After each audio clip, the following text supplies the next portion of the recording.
শুভ দুপুর সবাই, আপনারা কেমন আছেন? আজকে নতুন একটি ভিডিও নিয়ে এসেছি। ঈদের দিন খাসির মাংস এনেছিল, কিছু মাংস ঈদের দিন রান্না করেছি আর বাকিটুকু দিয়ে আজকে বিরিয়ানি রান্না করেছি। ছেলেরা অনেক দিন ধরে বলতেছে বিরিয়ানি রান্না করতে, তাই আজকে সবার জন্য বিরিয়ানি রান্না করলাম। বিরিয়ানিটা রান্না করার জন্য আপনাদের দাদা আমাকে অনেক সাহায্য করছে।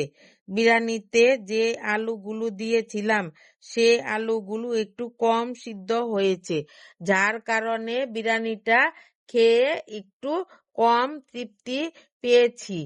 তারপরেও বিরিয়ানিটা খুব একটা খারাপ হয়নি। ভিডিওটা যদি ভালো লাগে তাহলে লাইক, কমেন্ট এবং ফলো করে দিবেন।